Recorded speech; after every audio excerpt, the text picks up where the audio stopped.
Dijeron una palabra difícil de tipear. Difícil de tipear, pero queríamos elegir una palabra que tenga, digamos, porque si uno pone algo de cine va a encontrar un montón de resultados. Acá o encontrás la terminal o encontrás el podcast. Tal cual. Sí, bueno, nosotros hicimos lo mismo. O sea, no, Claro. no es que te lo estoy recriminando porque qué meses después de escuchar siempre nos reímos que es largo, tiene tildes. Claro. Y sí, si pones qué meses después de escuchar, lo único que aparece es el podcast mezclado con qué meses después de leer o leerse. Sí. Así en Google se mezcla con eso, así que sí, está como pensado desde ese lado. Creo que los dos podcasts, los dos equipos creativos detrás de los podcasts pensamos lo mismo. Estamos bien. Hoy vamos a hablar de The Mule, lo último de Clint Eastwood como director y como actor también, protagónico. Una película que yo ya vi hace, no sé si 2 o 3 semanas, la vi a mediados de diciembre del año que acaba de terminar, ¿no? Y la verdad que me pasó bastante de largo y sucedió esto. La fui a ver con Belén, otra colaboradora del podcast, a una función de prensa a la que nos invitaron. Y al salir dijimos, linda peli, pero no sé si da para podcast. Entonces escribí un tweet diciendo eso. La recomiendo, es Clint Eastwood, un tipo de estos que sabe contar historias audiovisuales como algunos caminamos, o sea, le sale así de natural. Y resulta que vos contestaste, ¿cómo no le van a hacer podcast? Algo por el estilo, sí, está buenísimo. Entonces dije, bueno, está bien, te invito a vos y la discutimos con vos.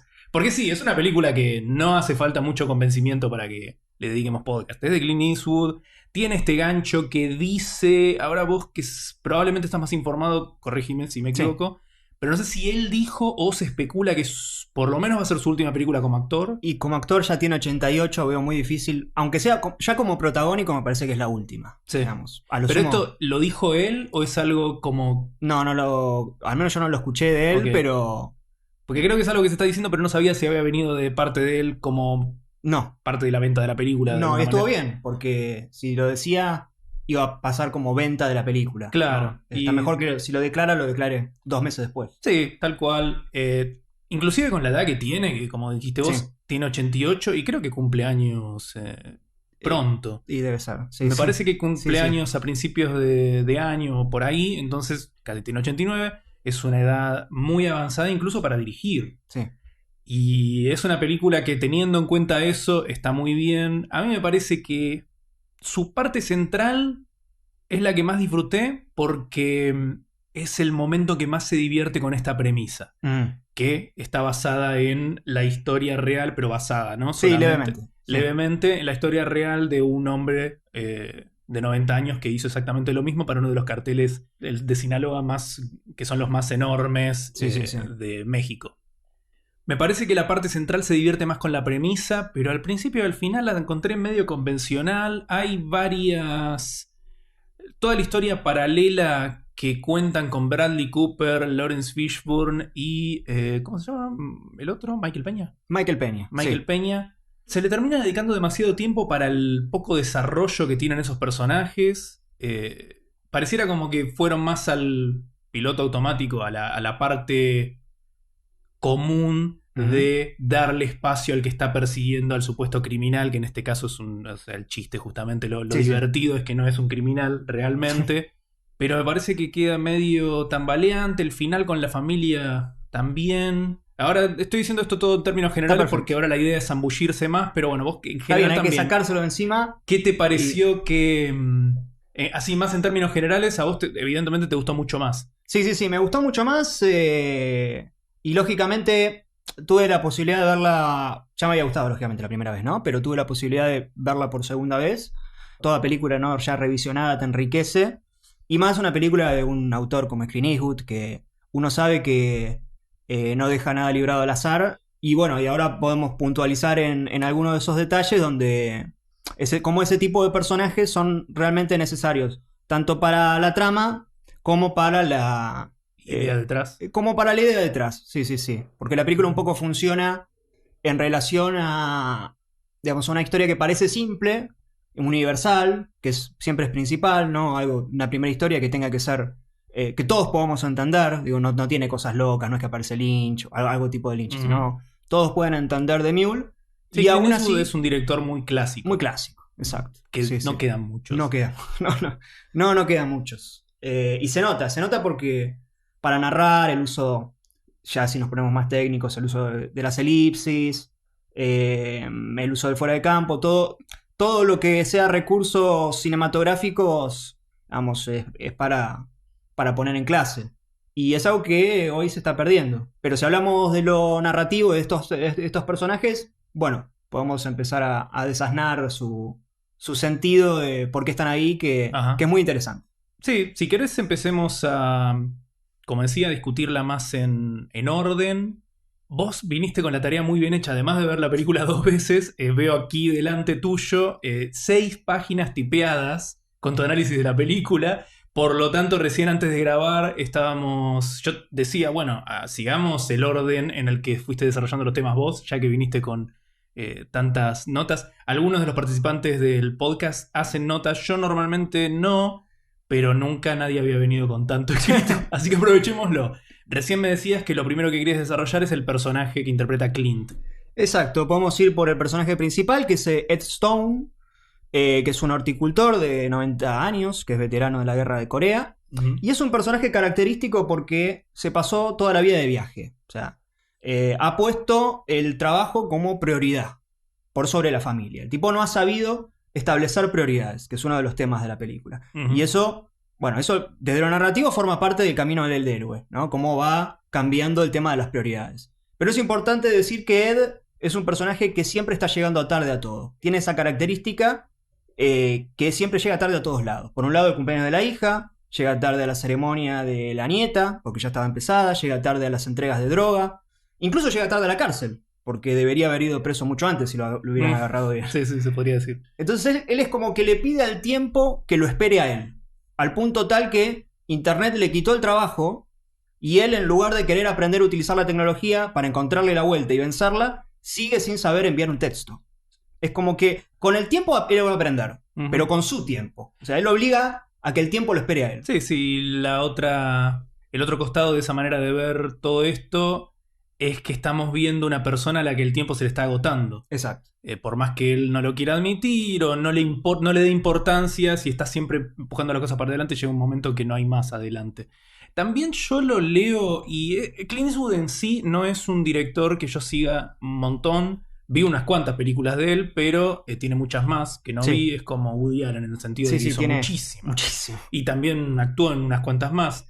Por lo tanto, yo no lo tengo tan presente. Creo que vos seguramente tenés la filmografía de él más estudiada. A mí me parece, y también su vida. Y a lo que quiero ir con todo esto es a que me parece que tiene mucho de autobiográfico este personaje, ¿no?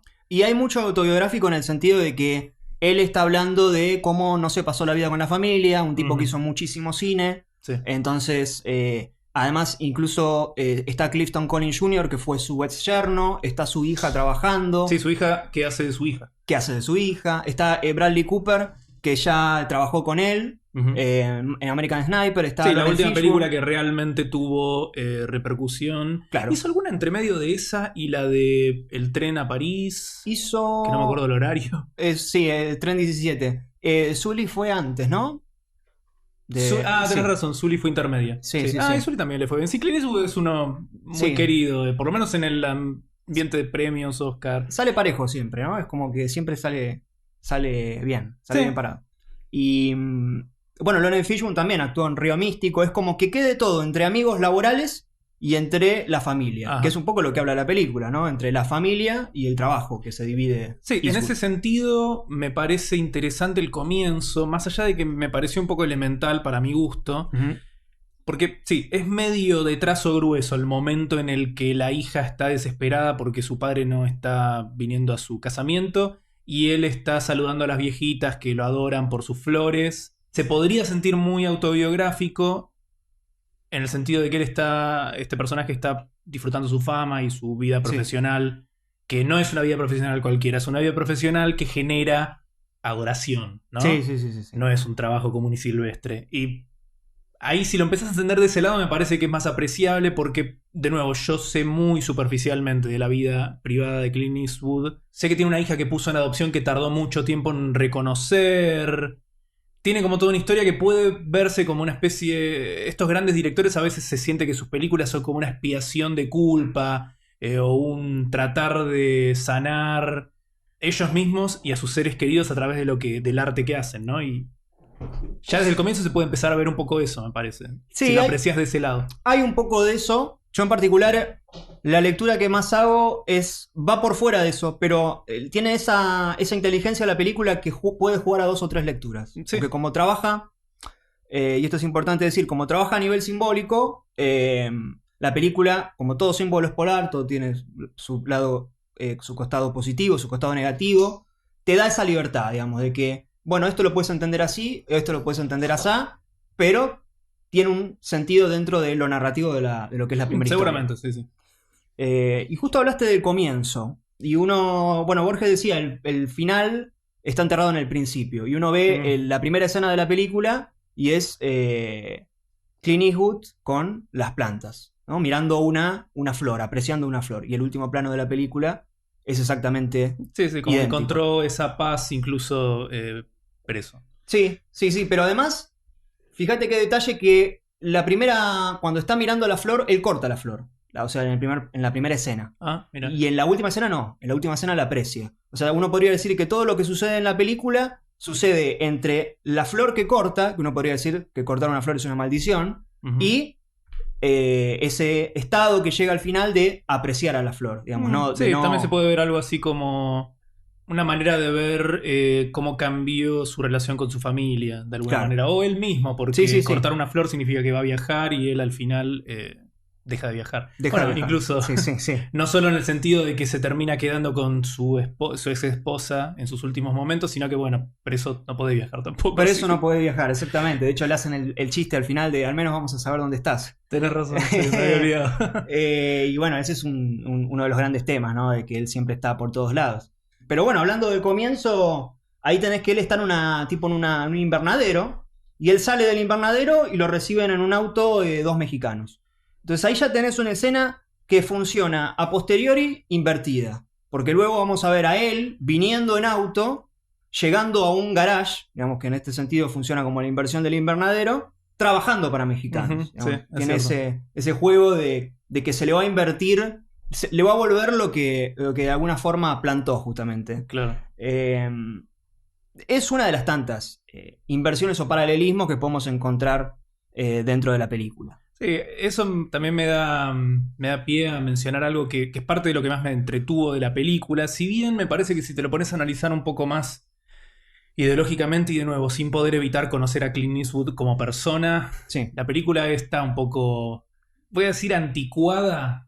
Tiene como algunos valores anticuados que nacen de que este tipo tiene 88 años, pero que también tiene cierta manera de pensar que es un poco por ahí cada vez más chocante, porque es una película que por momentos nunca es abiertamente xenófoba, pero tiene algunas cosas que decís, viste cuando estás cenando con tu familia y tu tío, tu abuelo medio facho, no se van a la mierda como sabés que se pueden ir a la mierda, pero dicen una que decís, ay, la puta madre. Hoy por hoy llama más la atención. Cuando uno ve películas de hace 30, 40 años, uno ya está entrenado a ponerlas en contexto. Sí, separar de esas cosas. Por ejemplo, Dirty Harry es una gran película de suspenso, acción, que en ese sentido es tremenda. Sí. El Vengador Anónimo, un montón de películas que salieron en ese entonces, más de justicia por mano propia. Exactamente, que era una moda importante hace bastante tiempo en el cine, era como imposible escapar de eso. Hoy por hoy te llama un poco más la atención una película que salió el mes pasado, cuando hace esas cosas. Pero por otro lado, algunos de esos momentos son los momentos más encantadores de la película. Por ejemplo, cómo se lleva con sus empleados en el invernadero en el que laburaba. Sí. Como que se joden, pero bien, qué sé yo. Bien. Aceptablemente. Se llevan bien, sí. Podés ver como él, les tira algún término, no quiero decir denigrante, pero no del todo aceptado. Ellos le devuelven también. Es como una cosa más como amistosa, casi lúdica, ¿no? De juego. Sí, que en la vida uno también hace esas cosas. Siempre que haya, ¿viste? Sin maldad, porque no tiene maldad. No, tal cual. Me parece que eso es lo importante. Y también lo importante es que daría la sensación de que está como un poco en el medio este personaje entre... Bueno, yo soy de esta manera y listo, a la mierda, siempre fui así, no voy a cambiar. Y también un poquito... Se lo ve como más abierto que otros señores de 88 años que uno se puede cruzar en la vida, ¿no? termina aprendiendo a usar Sí. el celular y a mandar textos, por ejemplo. Sí, sí, sí. Cuando ayuda a a una pareja afroamericana Sí. en su auto y le dicen, no, ya no se puede, no nos podés llamar así, el tipo dice, ah, bueno, listo. Y como que se entiende que no les va a volver a llamar así. Sí, sí, sí. Cuando otra clase de persona más, viste, xenófoba, discriminadora, recalcitrante, diría, no, para mí usted siempre, qué sé yo. Entonces es como que eso lo hace un poco más querible. Sin dudas. Yo creo que eso, por un lado, creo que es una bocanada de aire fresco, ¿no? Porque también en tiempos donde la mayoría de las películas, lo vimos en los Globos de Oro, digamos, tienen como más una temática, como a tratar de bajar un mensaje, más que hacer una historia y proponer un debate, proponer una idea. Creo que acá, digamos, yo no estoy diciendo que esté de acuerdo o no esté de acuerdo, pero creo que lo que plantea Clint es una especie de crítica al tema de las prioridades, justamente el tema de las prioridades de la familia. Porque vos fíjate que porque está también la situación con las lesbianas en la moto. Y Es cierto, ahí pasa algo parecido. pasa algo parecido, que le dicen, no, nosotros somos ta, ta, ta. Y él, un poco lo que está diciendo ahí, me parece, es que está bien, yo te puedo decir de una forma que puede ser anticuada. Ahora, lo importante es la acción buena. Vamos, si nosotros nos quedamos en que me dijo tal cosa, pero no hizo, no me ayudó, no me sirve de nada. Que no me discrimine, pero que no me ayude. Sí, es cierto. Entiendo a lo que vas con esto de que estamos en un tiempo de por ahí corrección política total. Sí, sí. Por un lado es refrescante ver que esta película se anima a ser un poquito más picante por ese lado.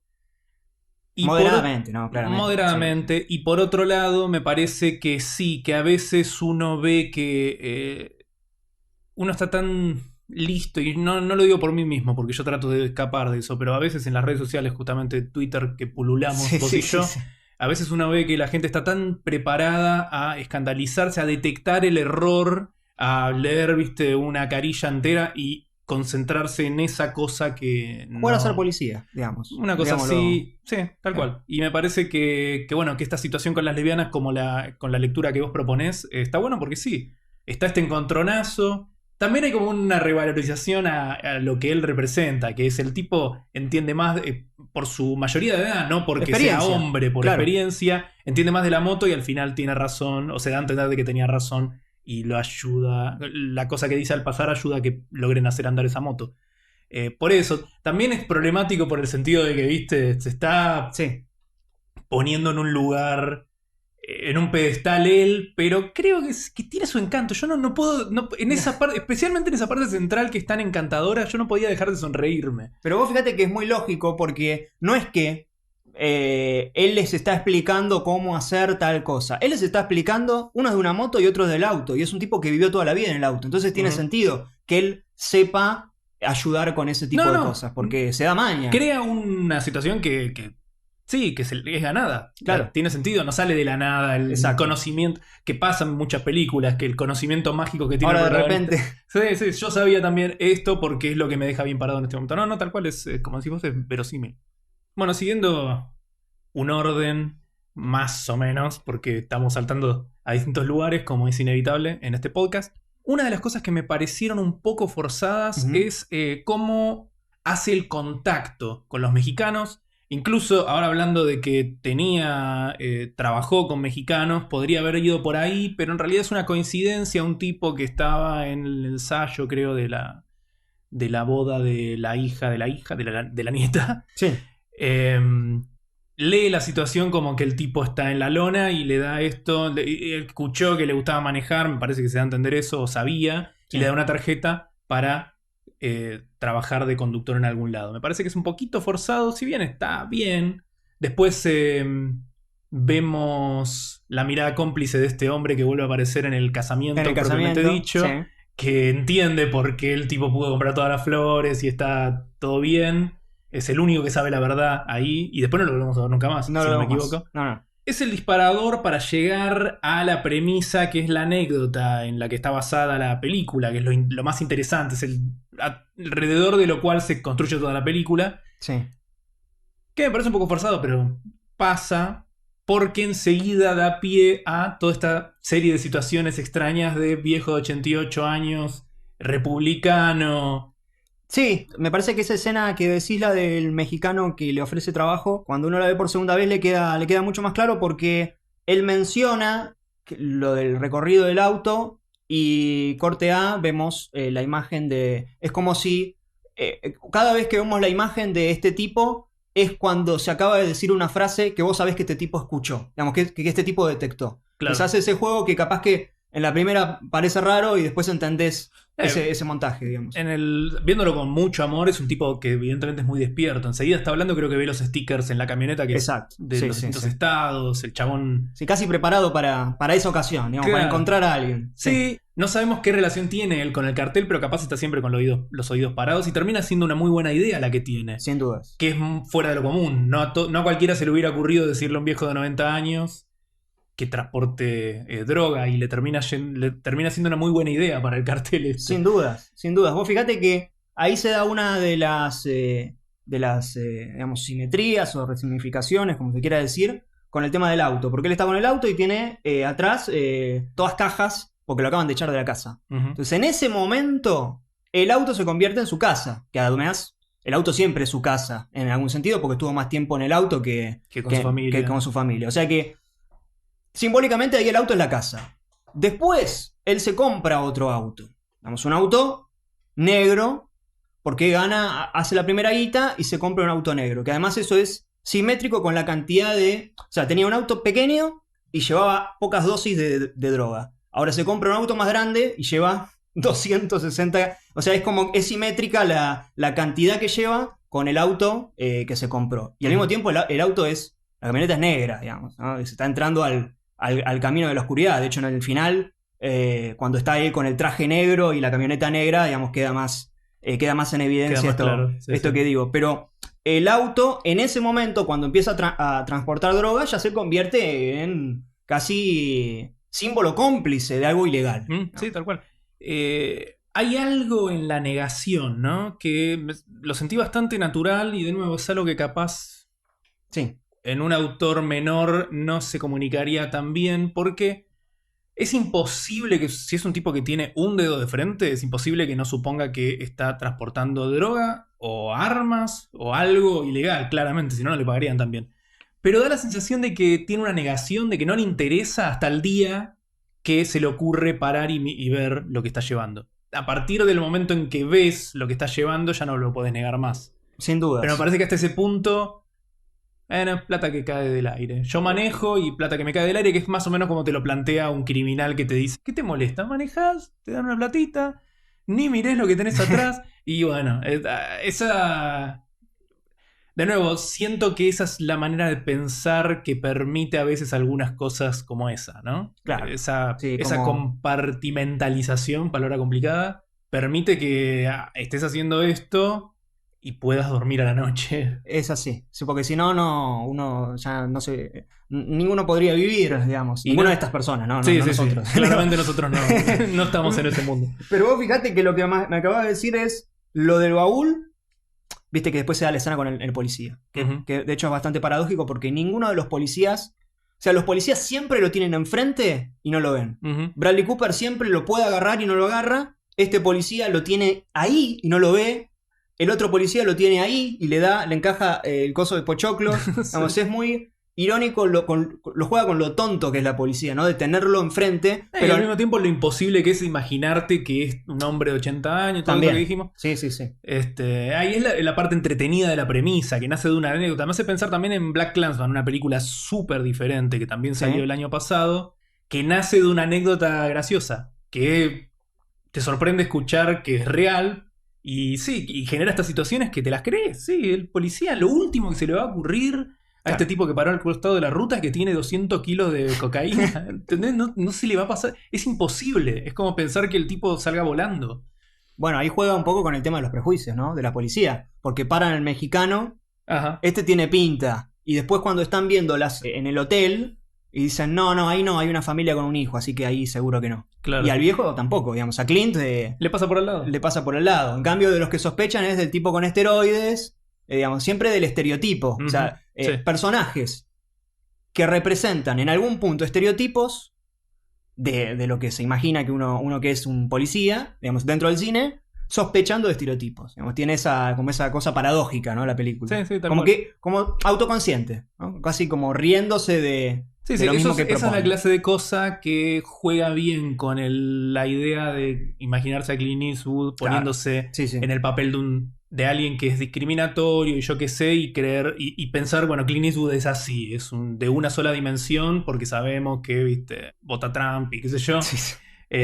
Pero no, claramente es una película despierta en algunos sentidos. Sí, sí, sí, sí, sí. Bueno, por eso digo que su gracia es que dentro de la simpleza, o sea, no cae nunca en la solemnidad. No es una película que vos vas a ver y esté cerca de, no sé, de Interstellar, digamos, por tirar un ejemplo que se me viene ahora a la cabeza. Digamos, no tiene nada que ver con ese tipo de películas. No, ni ¿Viste hablar. ese tipo de películas que dicen, nosotros estamos hablando de cosas serias, así que nos Claro. ponemos serios, hablamos en No, voz es una baja? película divertida, te hace reír, te hace sonreír Sin dudas. cómplicemente con su personaje principal. Ahí, bueno, llegamos a las rutas. Me gusta el detalle de que las rutas se cuentan, Claro. Sí, las entregas. perdón, las entregas. Bueno, fíjate qué detalle hay. Mirá, me diste el pie, gracias. No hay por qué. Con la hija, hace mucho tiempo que no se habla. Más específicamente, se lo dice a Bradley Cooper en el bar. Le dice, hace 12 años y medio que no hablo con mi hija. Ujú. Probablemente se da a entender de que sería después. 2005, dice, algo así, ¿no? Creo que empezaba en el 2005 y sería en el casamiento. Probablemente después discutieron y se dejaron de Claro. hablar. Sí, sí, sí. Sí, yo ahora no recuerdo la fecha específica, pero él dice, específicamente ahí en esa escena, estaba bastante bien, la del bar con Bradley Cooper, Ujú. le dice, hace 12 años y medio que... 12 años y medio, ¿no? Y piensa, ¿no? Como mucho tiempo. ¿Cuándo vuelve a hablar con la hija? A las 12 entregas y media. Vamos. Mira. Tiene hasta eso pensado, digamos, que el número se resignifique luego, pero para que lo quiera ver. Claro, Y si sí, no, sí. bueno. Es un detalle de esos que enriquecen. Exacto. Pero mira, no había pensado, claro, porque la última es la 12. No, la Claro. última sería la 13. Exacto, es como la mitad de la doceava. Claro, por sería. eso, la última. No, sí, Sí, sí, sí. definitivamente no. Responde ese círculo que hablábamos antes de arranca con las flores y cierra con las flores. Sí, sí. Es como que toda la película va dentro de un círculo y se van repitiendo elementos. No es para nada arbitrario. Exacto. Sí, sí. Más cuando estamos hablando de un autor, como decías vos. Bueno, en el momento de las entregas se empieza a desarrollar, particularmente cuando presentan al personaje de Andy García, haciendo del capo narco. Gran personaje. Sí, al Sí, mismo sí. tiempo Me cae muy bien. es una de esas cosas. Andy Sí. García, sí, aparte está gordo el Está chabón. medio Angelici, Sí. el muchacho. Sí. Pero también no es esa clase de cosas que te hace ruido de por qué no es un mexicano, chabón. El mexicano más importante. Y bueno, sí. Es el Chapo Guzmán. Es como una reinterpretación del Chapo Guzmán. No es Claro. el Chapo Guzmán, pero está Sí, como entre pero comillas. es esa ¿no? idea de narcotraficante. Pero bueno, cuando le asignan este tipo que parece un asesino, viste, sicario, el ¿Vos decís sicario. Julio? ¿El personaje de Sí. Julio? Sí, sí. Se lo asignan, es un personaje que después te recontra gana y se cuentan estas situaciones de cómo se lo gana este viejito, medio, como dijimos, medio discriminador, pero que la vida lo pasó por encima, como que es imposible no empatizar con él, inclusive este tipo Julio, cómo lo presentan, Sí, como un matón. como un matón frío, pragmático, se lo termina ganando. Se lo Hay gana. la escena esa justo antes de que la policía los pare. No, en realidad no los pare, se les acerque porque se están yendo de comer. Ese momento en que están comiendo, están sándwich, compartiendo el sí. sándwich, es muy divertido. Y aparte ahí también te tiran esas cosas medio picantes de que tipo, ¿y sí cómo no lo van a mirar si son los únicos beaners? Que es un término, Tal cual. viste, derogativo a los mexicanos. En un platón lleno de crackers, que es otro término derogativo, pero a los blancos allá. Y es muy divertido. Sí, Y sí, sí. disfrutan su sándwich tranquilo. Se da a entender de que no habían arreglado que Clint Eastwood se siente con ellos, sino que se les fue y se les sentó y los chabones, bueno, ya está, aceptamos. Claro, claro, funciona un poco así. El personaje de Julio es como. Los personajes anteriores, estos muchachos que están en el garage, también al principio son como, bueno, te ponemos a prueba y después También. van ablandando. Sí, sí, ¿no? sí. Es como que todos los personajes lo conocen a Clint y se van ablandando. El único que no se ablanda, porque en parte no lo conoce, es Gustavo. Gustavo, que es el de Clifton Collins Jr., el que viene a ocupar cuando mata a Latón. Sí, que ese es un personaje que me parece que queda medio colgado. Porque la última que lo vemos es cuando manda al pelado de barba candado, que también se lo termina ganando. También se lo termina ganando. No, Exacto. después cuando están hablando ellos, cuando tienen la orden de matarlo, eso es lo último que vemos de Clifton. Sí, lo que pasa es que él funciona como el paralelismo. Él es lo que sería Julio o lo que hubiese sido Julio si no conocía a Clint. Sí. Y Cooper está en ese mismo paralelismo. Digamos, Cooper va a ser Clint si Clint no le avisa. Digamos, si Clint no lo despierta, Cooper va a terminar siendo el personaje de Clint Eastwood. Pero en una película así de clásica, para que eso se termine de solidificar, porque yo lo entiendo igual, pero ¿no faltaría conocer un poco más de la vida privada del personaje de Cooper? No, ahora te voy a explicar por qué. Ok. Las escenas que vemos de Bradley Cooper Sí, es como que vive para el trabajo también. Vive para el trabajo. O sea, son... Principalmente el punto de vista es el de Bradley Cooper. O sea, no vemos escenas que no esté Bradley Cooper. Vamos, para tirarlo o sea, las escenas de Bradley Cooper siempre está Bradley Cooper. En el mundo paralelo ese, en la historia paralela esa. O sea, tenés dos puntos de vista. El de Clint Eastwood, si querés, vamos, para abrir la película. Tenés más puntos de vista, pero... en las de Bradley Cooper, el punto de vista es el de Bradley Cooper. Sí, tal cual. Entonces, vos me decías recién, ¿por qué no vemos nada de la familia? ¿Por qué él no va nunca a la casa de la familia? ¿Y por qué no escuchamos la voz de la esposa? ¿Por qué él no la escucha a la esposa? Es más sutil jugar a partir de la omisión desde el punto de vista que si yo te pongo una escena por compromiso de están discutiendo en la casa y bueno, puede ser medio un embole, digamos. Pero la clase de lugares comunes a los que escapa, en ese lado me parece que no escapa desde el lado de Stone, del personaje de Clint. No, lógicamente, Stone es el personaje. Sí, por eso. Sí. Pero quiero decir, después viste con la reconciliación, se toma bastante tiempo la reconciliación con su familia. Me interesa el planteo que haces con cómo se cuenta Cooper, pero sí es como el polo opuesto de lo que hacen con el protagonista, que está bien, se puede justificar.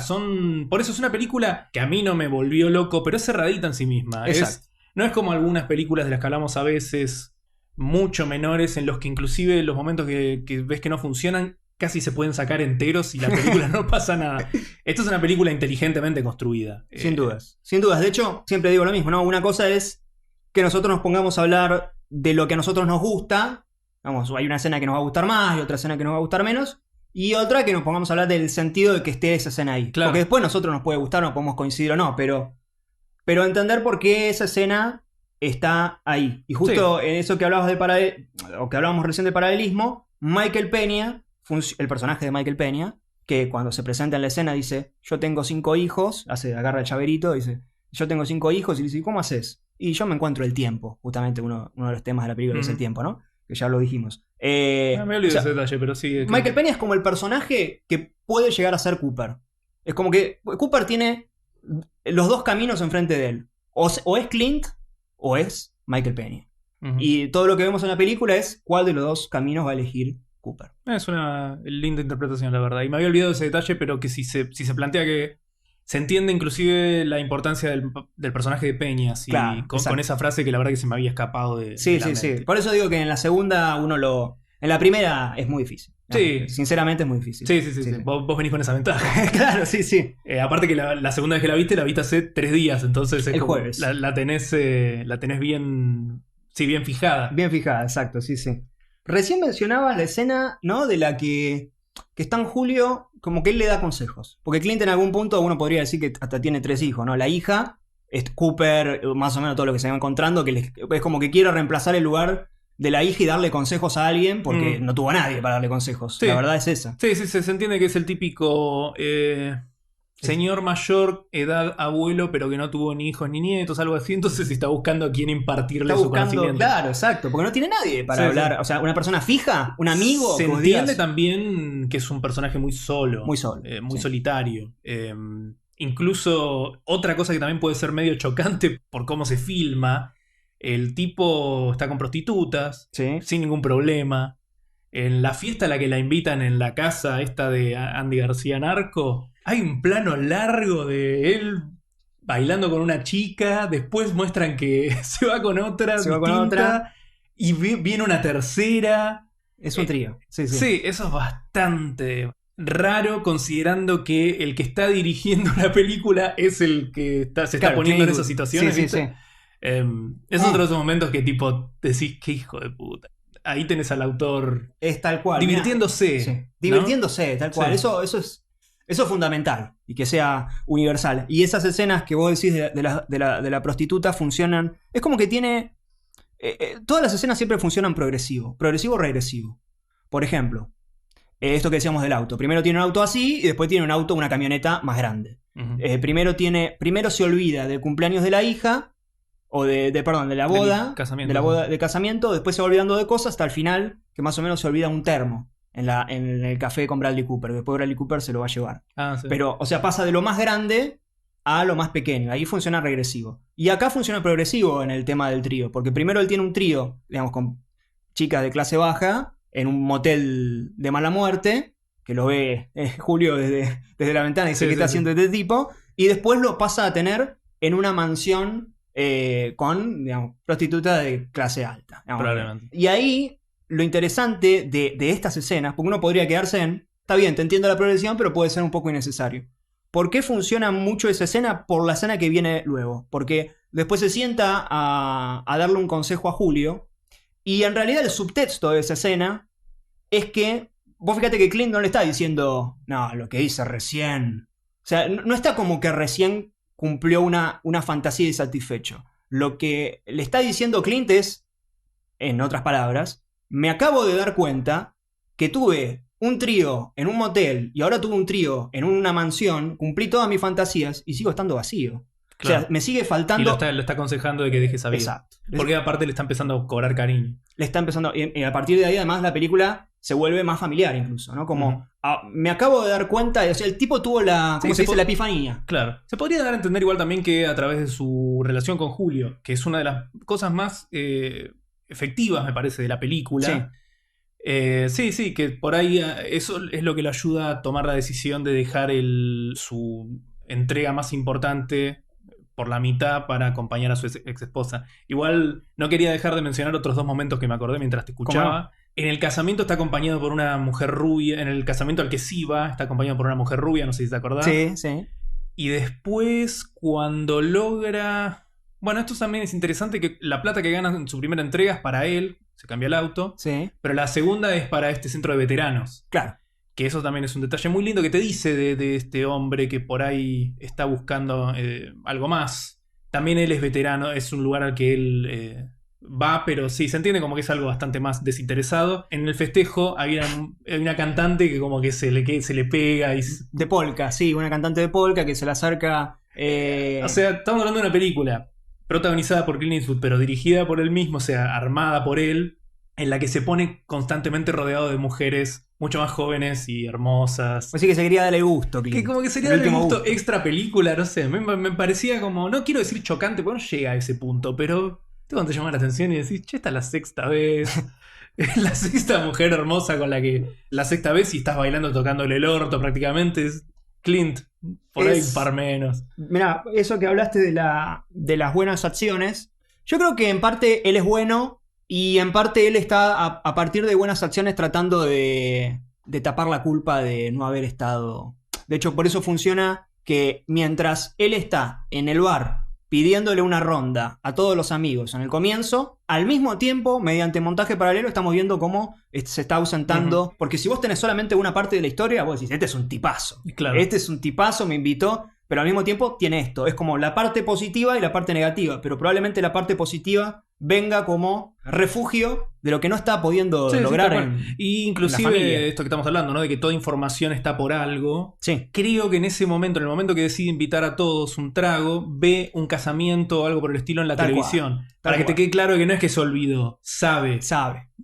Y eso es interesante también. Sí, lo lamenta y ¿no? Como que... Y otra cosa que me da a pensar esto es que a veces, por ahí te dejan un poco la idea también que a veces es más fácil hacer una buena acción a un desconocido que a un ser querido, ¿no? Claro. Más una persona como nos imaginamos que es, o como se nos comunica que es este protagonista de esta película. Sí, está en ese vamos, es más fácil para él estar comprometido con alguien que sabe que ese tipo, la única relación que va a tener es, toma, te doy esta plata. Pero bueno, después la esposa le dice, no era necesario que tengas plata para estar con nosotros. ¿No? Y se da ahí una escena en la que me parece que está muy bien manejada en cuanto a la mezcla entre la comedia y el drama, porque entre medio hay chistes. De hecho, él le dice la verdad. Sí, él le dice la verdad y ella no se lo cree. O sea, primero le dice un par de mentiras igual de increíbles que la verdad. Sí. Ella no se lo cree. Le dice la verdad. Hay una pausa porque está muy bien el timing. Lo que sería el timing cómico. hay una pausa de si le va a creer o no le va a creer. No, reacciona igual que con las otras dos historias. Es muy divertido. Y además uno entiende que, más allá del chiste, el tipo se debe haber cansado de mentir. Sí, de nuevo, me parece que también la película brilla más cuando se divierte con esta premisa tan loca, Sí. que aparte sale del mundo real. Algo con esto de que estábamos hablando, una de las cosas más lindas de la película, que es Julio y su relación con Stone. Julio, sí. Es bastante extraño cuando deciden ponerle los puntos a Stone. Y Julio, la última vez que lo vemos, le dice que tenés cuidado, hace caso, qué sé yo, pero después no lo vemos nunca más. Como que no tiene conclusión esa historia. Muy probablemente vos ahora me tires una interpretación, pero como la vi yo, tiene como muchas cosas que terminan en nada. O Ajá. que a simple vista terminan en nada y capaz, si no me alcanza si funcionan temáticamente, si este personaje que parecía ser importante a la trama de repente, puff, desaparece. ¿Se entiende? Sí, Esa es entiendo. una clase de cosas que no me terminan de convencer tanto, no me la dejan más alto de lo que la tengo considerada. Yo voy a decir lo que pienso que intenta hacer Clint Eastwood. Ujú. Que Julio, el personaje de Julio, es...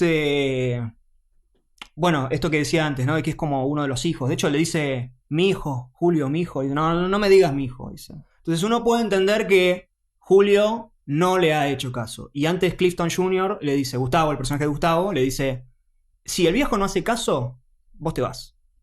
Y después cuando volvemos a ver la situación, que lo paran al viejo, cuando lo paran a Clint, después de que vuelve el funeral de la esposa, no está Julio ahí. Están los dos. Entonces uno entiende que lo volaron. Es que probablemente se da a entender eso. Si no lo ves Sí. más es porque lo mataron. Pero bueno, falta ese pedacito. Que igual está bien porque como decías vos, el punto de vista la mayoría de las veces, la mayor parte del tiempo del lado este de la historia es De Clint. de Clint. Sí, sí. Después igualmente con la familia se permite todas esas cosas que no se permiten en otros lados. Porque inclusive vemos el Sí. funeral Claro, sí, sí. Pero Entonces- porque me parece que por un lado lo amerita y por otro lado lo construyó. Digamos, por supuesto tiene mucho más peso el tema de la familia que lo de Julio y lo de Saul. Sí, Pero no hay un último plano a ella. O sea, a Mari, cuando Mari muere, el plano se queda en Clint Eastwood. O sea, no te muestra Y cuando después deja de cortamos respirar. al funeral, ¿no? Claro. Por eso a mí un poco Sí, sí, sí. me perdió un poco sobre el final, porque se entiende que la familia es más importante para él, pero a mí me estaba comprando más su relación con el cartel y Julio en particular y qué sé yo. Entonces cuando de repente cambia, me parece que es bastante, ahora no lo tengo tan presente de nuevo, esta película la vi hace 3 semanas, pero me parece que sentí como medio abrupto ese cambio. Y puede ser. Sí. Después igualmente vuelve a tener un momento encantador cuando lo agarran estos tipos que habían presentado el pelado de Barba Candado como mucho más terrible que Julio y lo logra convencer. O sea, ¿cómo no convencer? Tipo, la razón por la que no lo podíamos encontrar Por la esposa. era Claro. porque la esposa estaba muriendo de cáncer y, o sea, murió, ¿entendés? Y ahora que murió y fue al funeral estaba tratando de llevar, es como, sí, no lo matemos. Pero dentro de la lógica de cómo funcionan los carteles, así. En realidad en el mundo del cine, pero nos imaginamos que porque se está basando en cómo deben funcionar Sí. realmente. La verdad es que sí, tenemos que matarlo, ¿entendés? Sí, sí, me parece también que, por un lado, era el tipo que transportaba, más allá de que lo quieren cagar a pedo, lo quieren boletear, era el tipo que transportaba más, es histórico, digamos, la cantidad que transportaba. Y además es perfecto, porque es un viejo, entonces la verdad es que lo necesito, cuando lo pensás de la lógica, más allá de lo que sientan los matones, deberían... Mantenerlo con vida. Al menos eso- por este motivo, ¿no? De Sí, la ex sí. esposa. Si decís se va a comprar un sándwich como era antes, no, Claro. ahí ya no. Lo que te quería comentar, que justo lo dije antes y no quiero que me quede colgado, es el tema de las canciones.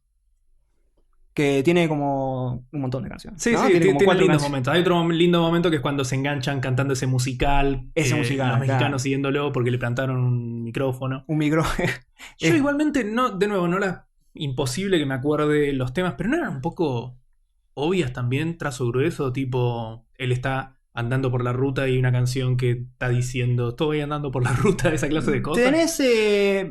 Tenés On the Road, que lógicamente está hablando por la ruta. Hay una que literalmente hacía Hay eso. una que Ok. es...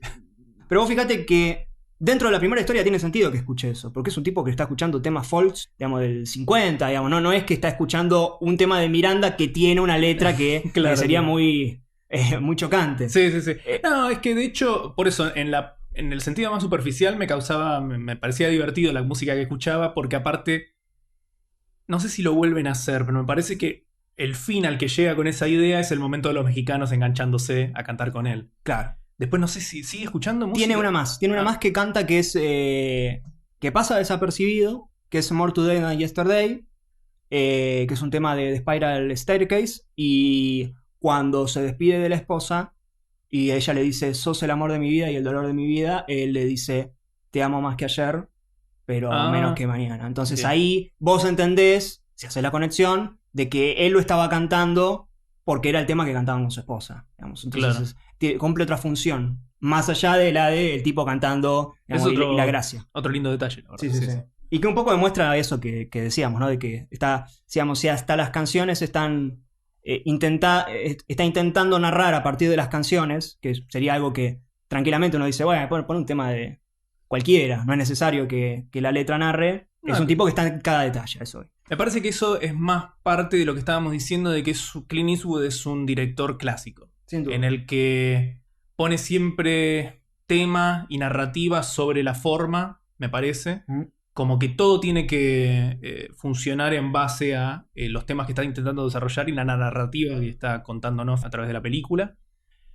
Por eso, a mí, que es una película que no me dejó muy impresionado, tampoco puedo decir que no la disfruté porque tiene eso, tiene como ese encanto de películas que ya no se hacen o que ya cada vez se ven menos, que están interesadas en contarte una historiecita.